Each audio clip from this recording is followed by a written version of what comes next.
형편이 어렵다고 하는 것은 내가 30%의 일반 사회를 사는 것이 어렵다는 것은 내 질량이 안 갖춰지고 내가 사는 형편이 어려우니까 이 사람은 이념을 세우려고 해도 세울 수가 없습니다. 이념을 들을 수는 있습니다.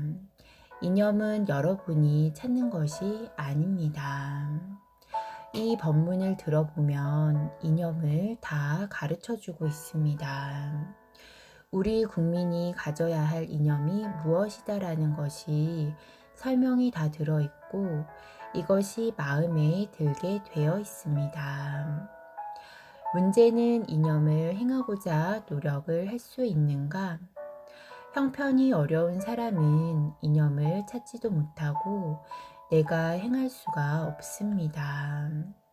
내 코가 석자입니다. 생활이 그대를 속일지라도 기가 막히고 눈이 막히고 마음이 다쳐서 이념하고 노는 것이 아닙니다. 내가 힘을 갖추면서 이런 공부도 하면서 내가 힘이 들어오는 것입니다. 이런 공부를 하지 않으면 힘이 안 오고 어려움이 안 풀리는 것입니다. 어려움이 풀리려면 내 앞의 사람에게 겸손해야 합니다. 나에게 주는 인연들에게 겸손해야 그 어려움이 풀립니다. 그렇게 안 하고서는 절대 풀어주는 법칙이 없습니다. 내 앞의 사람에게 겸손하지 않으면 내 형편도 풀릴 생각을 하지 말아야 합니다. 30% 기운을 갖추면 살아가면서 남에게 돈에 대해서 아쉬운 말을 하지 않아도 되고 사람들에게 외롭지 않고 마음이 넉넉합니다.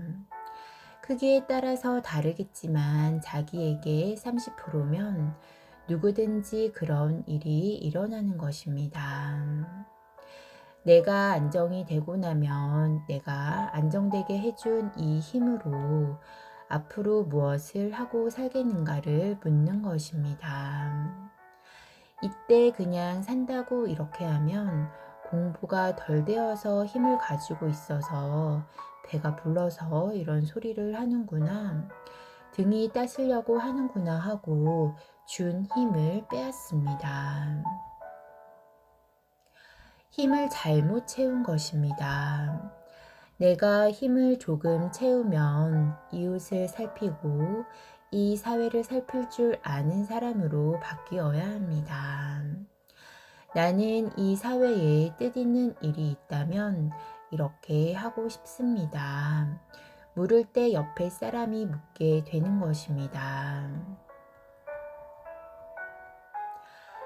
말하는 자체가 자연의 말을 하는 것입니다. 이 말을 하는 순간부터 걷던지 나는 이렇게 살고자 하고 이렇게 노력을 하고자 한다고 하면 이것이 이념을 고한 것입니다. 거기에 맞게끔 아주 우수한 사람이 옵니다. 내가 없어서 경제를 갖출 때는 돈이 오는데 30% 힘을 채우고 나서 이념을 잡고 나면 돈이 오는 것이 아니고 우수한 사람을 보내줍니다. 우수한 사람들하고 우수한 대화를 하니까 전부 일도 해주고 돈을 벌려고 안 하는데 일들이 잘 되게 나를 돕습니다. 이념을 행할 수 있도록 팽창을 해줍니다. 그때 경제가 오는 것입니다. 이념이 있는 자는 거기에 맞는 경제를 주어야 하고 더 많은 사람을 인연을 줘야 그 이념을 행할 수 있습니다. 그래서 주는 것입니다. 대기업들이 성장하는 이유가 여기에 있는 것입니다.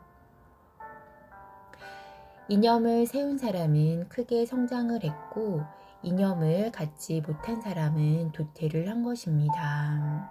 앞으로도 이것은 정확하게 적용이 될 것입니다. 힘을 갖기 전에 이념을 세우라는 것이 아닙니다. 힘을 가지면서도 공부를 열심히 하면 스스로 설계를 하게 되는 것입니다. 그때는 많은 힘을 줄 것입니다. 우리 국민들이 힘들면 이 사회를 불편하게 하는 것입니다.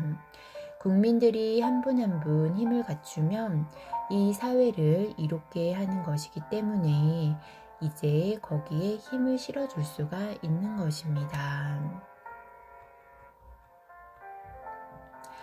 힘이 없는 사람은 제일 먼저 입을 닫아야 합니다.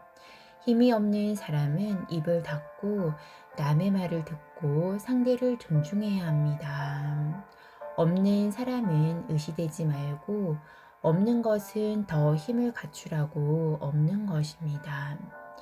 힘을 갖추려면 듣고 보이는 것을 받아들이기만 하고 입을 내모내지 말아야 합니다. 이것은 에너지가 들어오는 대로 내보내서 나의 힘으로 차지가 않습니다. 입을 닫고 내 자세를 낮추고 상대에게 겸손하도록 하고 주위에 나를 보는 시선이 달라지고 신용이라는 것이 만들어집니다.